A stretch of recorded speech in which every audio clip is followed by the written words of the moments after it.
बिस्मिल्लाहिर्रहमानिर्रहीम।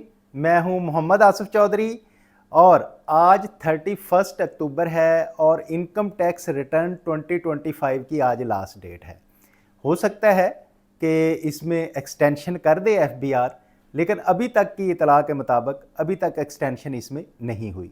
वैसे जो एज़ पर लॉ 30 सितंबर लास्ट डेट होती है और उसको 30 सितंबर को 15 अक्टूबर तक पहली एक्सटेंशन आई और फिर 15 अक्टूबर के बाद 31 अक्टूबर तक की एक्सटेंशन थी। पिछले साल 2024 में ये हुआ था कि मज़ीद एक्सटेंशन नहीं हुई थी, लेकिन आज जो 2025 की लास्ट डेट है, हो सकता है इसमें एक्सटेंशन हो जाए और पॉसिबल है कि इसमें एक्सटेंशन ना हो। अच्छा, इसमें 29 अक्टूबर को एक तब्दीली आई वेल्थ स्टेटमेंट में। जो तब्दीली आई मैंने कहा आपको बता दूं, जिन्होंने अभी रिटर्न फाइल नहीं की ज़ाहिर है वो उसके मुताबिक करेंगे, जिन्होंने पहले कर दी सबमिट उनकी सबमिट हो गई, उनके लिए इस चीज़ की कोई परेशानी नहीं है। तो चेंज क्या है? चेंज इसमें दो आई हैं। एक तो ये जो credit non business advance borrowing credit, पहले ऐसे होता था हम लिखते थे तो उसमें CNIC आ जाता था और CNIC जो है उसके आप CNIC खुद लिखते थे, नीचे नाम भी खुद लिखते थे और रीज़न बताते थे क्या है। लेकिन अब इसमें एक तब्दीली तो ये आई है कि इसमें मैं आपको खोल के दिखाता हूं कि कैसे आपने फिल करना है। और दूसरा, ये फॉरेन लायबिलिटीज़ पहले नहीं होती थी, अब ये एक फॉरेन लायबिलिटीज़ की भी चेंजेस आ गई कि अगर आपने बाहर से किसी के कुछ पैसे देने हैं तो उसका किस तरह से वो आपने फॉरेन लायबिलिटी इधर मेंशन कर देनी है।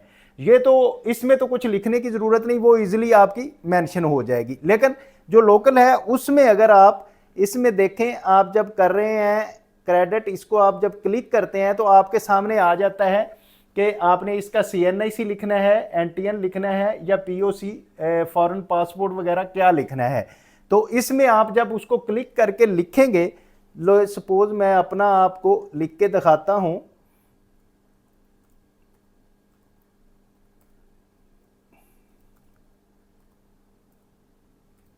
ले जी, मैंने अपना CNIC डाला है इसमें, तो अब देखते हैं कि क्या इसका होता है। मैंने जब CNIC डाला तो उसने मेरा नाम नीचे खुद दे दिया। पहले ऐसे नहीं होता था, पहले आप CNIC लिखते थे फिर नाम लिखते थे, अब वो ऑटो सिस्टम से उठा लेगा। अगर फ़र्ज़ किया आपके पास उसका CNIC नहीं है, पहले कुछ लोग ये भी करते थे कि फिक्टिशियस नंबर डाल देते थे, 1 2 3 डाल के नाम लिख दिया कोई और रीज़न लिख दी कि इस तरह से होता है, लेकिन अब वो चीज़ नहीं हो सकेगी। लेकिन जब आप CNIC नहीं लिखेंगे तो वो अनरजिस्टर्ड है। अनरजिस्टर्ड जो पहले भी मैंने अपने लेक्चर्स में बताया था आपको, लोन और गिफ्ट जो है एज पर लॉ आप किसी NTN होल्डर से ले सकते हैं और NTN होल्डर ज़ाहिर है उसका CNIC होगा, वो भी अपने डिक्लेयर करेगा और आप भी डिक्लेयर करेंगे। अब ये क्या है, आपको मैंने बताया था जैसे डे बाई डे ये ऑटोमेशन पे सिस्टम जा रहा है।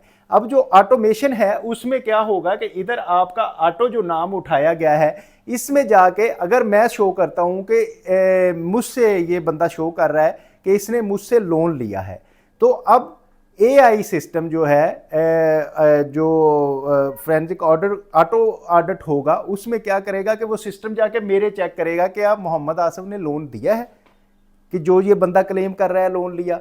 अब उसमें सिस्टम में जब अगर मैच नहीं कर रहा है, मैंने लोन डिक्लेयर नहीं किया उस बंदे को और उसने ये कह दिया कि मैंने उससे लिया है, तो ये ऑडिट की एक डिस्क्रिपेंसी बन गई और उसको नोटिस आ जाएगा कि भाई आपने तो लोन लिया नहीं है। अगर वो कहीं डॉक्यूमेंट्स में मुझे उसे प्रूफ कर देता है डिपार्टमेंट को, तो फिर वो नोटिस मुझे आएगा, भाई आपने ये अपनी सप्रेस की है इनकम, हमें बताई नहीं है, हालांकि आपने उनको लोन दिया है। तो इस तरह से ये ऑडिट डिस्क्रिपेंसी बन जाएगी दोनों साइड, लोन देने वालों के लिए भी और लेने वालों के लिए भी।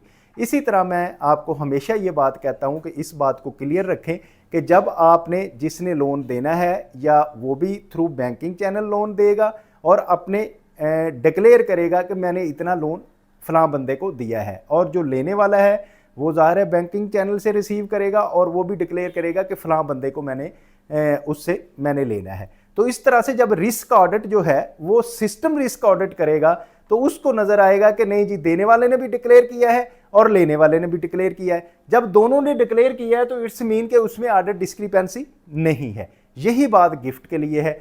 मैं क्वेश्चंस के आंसर दे रहा था तो उसमें मैंने बताया था कि एक बंदा कह रहा है जी जो गिफ्ट जिनसे ले रहे हैं वो अनरजिस्टर्ड है। भाई जब सिस्टम गिफ्ट देने और लेने वाले का रिस्क ऑडिट करेगा और रिस्क में से वो एआई की मदद से जब उसको करेगा कि जो गिफ्ट दे रहा है क्या उसने भी डिक्लेयर किया है, तो उधर वो आ जाएगा डिक्लेयर नहीं किया। तो अब लेने वाले के लिए फिर नोटिस आ जाएगा, भी आप बताएं आपके कैसे लिया है, अगर वो अनरजिस्टर्ड है। अगर तो वो रजिस्टर्ड होगा तो गिफ्ट देने वाला भी अपने इसमें सिस्टम में शो करेगा और लेने वाला भी शो करेगा।